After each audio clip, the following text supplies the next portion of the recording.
All right, let's get on to the cerebellum. So we're still in the midbrain, but we are going over the cerebellum now.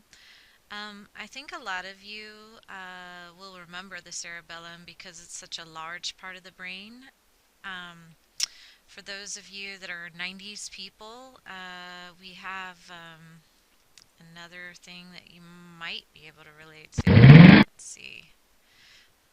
If you watch the Powerpuff Girls, the curvaceous redhead there, her name was Sarah Bellum, and it means little brain.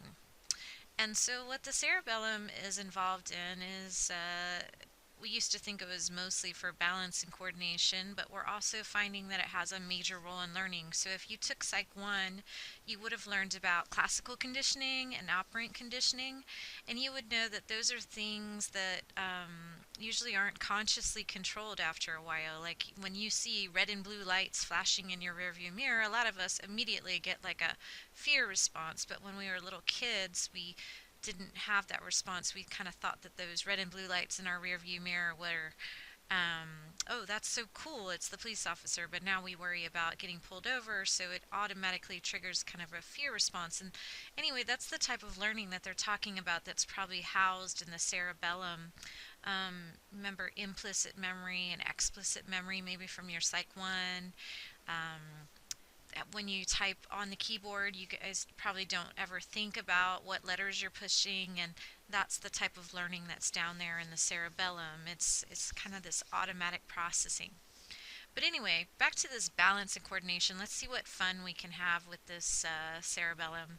So the way I approach this particular brain part in my classes is I'm like, oh, okay, class. So if any of you have been drunk before, or maybe your friends have been drunk before, what's the first thing to go? And since they see the balance and coordination, they say, oh, you're balance and coordination. And I say, whoa, what are you drinking? And then I said, now come on, let's like really think about it. So anyway, the first place where the alcohol goes to is it goes to the frontal lobe. So there's a big circle of Willis, the blood network that goes right here. And so alcohol first goes to our frontal lobe. So we'll find out that our frontal lobe is our personality. So, usually when we drink, our personality changes a little bit. If we're uptight, maybe relax a little bit. If, some of us become the sad drunk and we cry, and some of us become the angry drunk and we want to hit everybody, and some of us want to be the very sexual drunk. And so our frontal lobe, it kind of makes us act socially acceptable. So probably what we repress all the time, what the frontal lobe is saying, no, no, no, don't do. When the frontal lobe is kind of sedated by the alcohol, then that kind of lets our primary urges out. So the next question when I say that is, oh, Amy, do they tell the truth when they're drunk?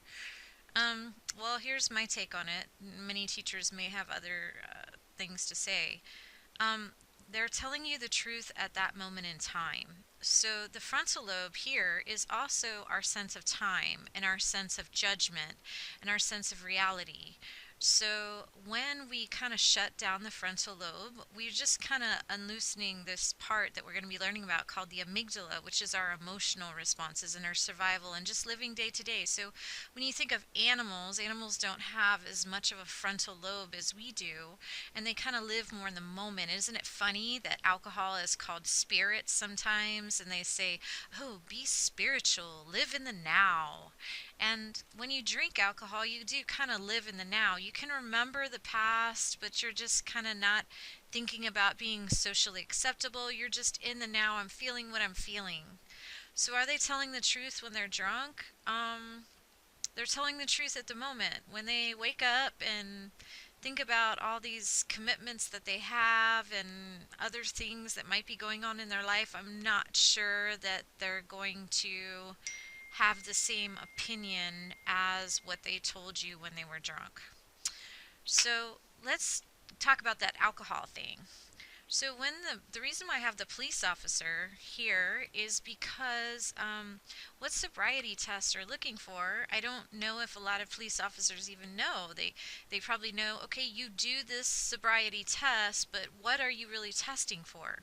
And what they're testing for is they're testing to see if alcohol has reached the cerebellum yet. Because if you've drank enough alcohol to kind of be inhibiting the cerebellum, then you're probably going to have the positive blood alcohol content that they're looking for. So, the alcohol first goes to the frontal lobe and it kind of changes your personality. And then, if you drink more and more, then it goes to your cerebellum, and that's well, you'll start to, sway and not have the same amount of balance, and so on and so forth. And this is definitely why, you don't have why you shouldn't drink and drive, because you don't have the right judgment.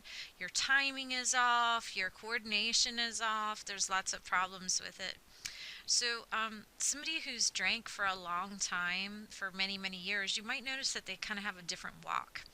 And I was looking on the internet before doing this presentation, looking for a walk to show you, but I couldn't find anything that I really liked. If you find one that you want to share, I would love to see it. Please send it to me. But you're just going to have to imagine what I tell you. I want you to imagine a person and their feet are set pretty wide apart. And instead of bending their knees, they shuffle. And the reason why you'll see this in Parkinsonian patients, sometimes in long term alcohol abuse, is because the alcohol has damaged the cerebellum so much that they no longer have the ability to balance with their feet closer together. And it's harder for them to lift their feet up, so they just kind of shuffle to maintain their balance in their walk.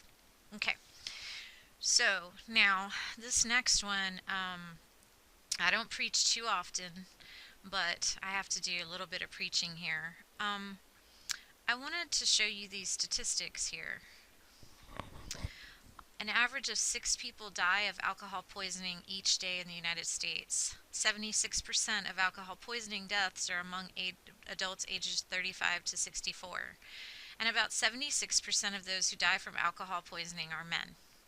So I know some of you are young, some of you are older. I think those statistics speak to the older students, but a lot of times we target the younger students on the binge drinking.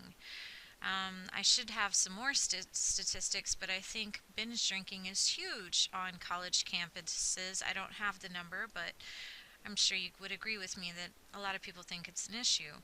So with the binge drinking, this is what I want to teach you about it, is maybe the beer bongs and chugging beer might be okay somewhat. I mean, I don't think binge drinking in any sense is okay, but what's really, really bad that if you ever see at a party is when they take the straight alcohol, like a fifth of Jack or fifth of Seven, Seagram 7, and they tip it up, because one shot of alcohol is the equivalent of an entire beer.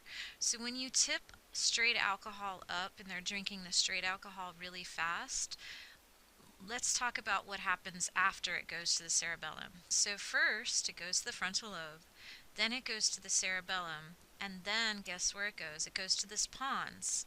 So when we drink too much, a lot of us might get vertigo, where the room starts spinning around and then you pass out. The room spinning has to do with the cerebellum and the vestibular sense. And then when you pass out, remember there was nuclei in the pons that were for sleep and wakefulness. So when the alcohol goes to the pons, it kind of knocks you out. Or it also could trigger a vomiting reflex in the pons, the area postrema.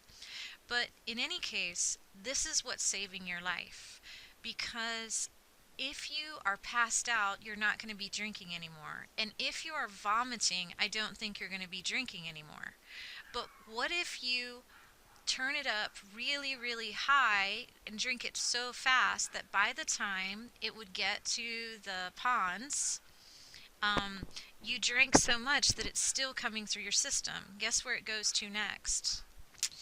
It goes to the medulla. So this whole section of the hindbrain was the pons, the medulla, and the cerebellum. So if the alcohol goes to the medulla, guess what happens? You die. So I'm not sure, some of you were just born at this time, but Heaven's Gate cult.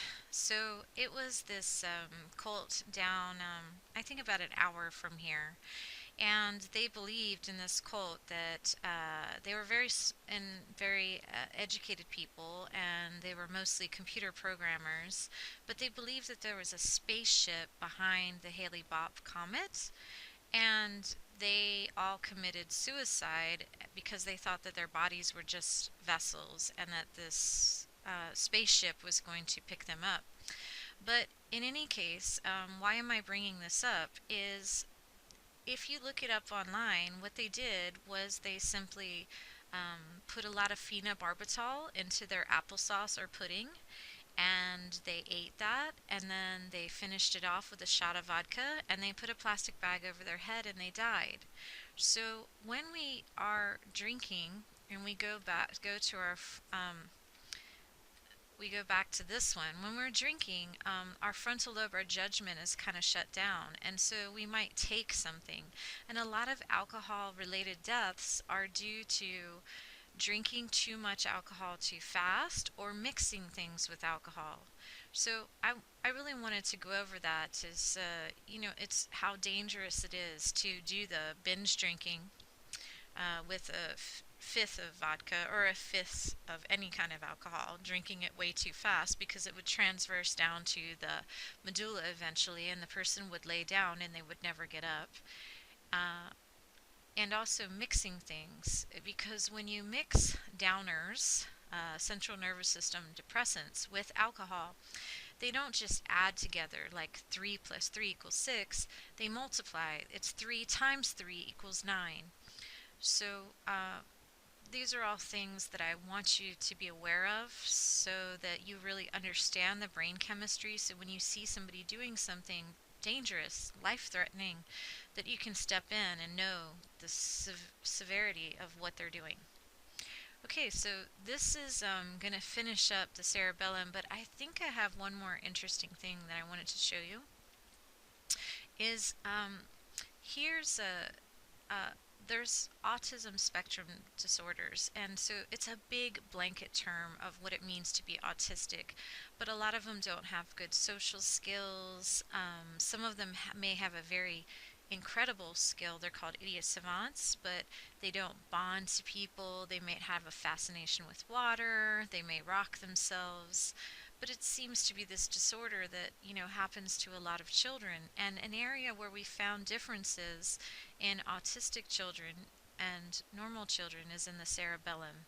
So I thought that'd be one more interesting thing to share with you. Okay, so this is going to end our module on the cerebellum, and our next module is going to be really fascinating. It's on the reticular formation.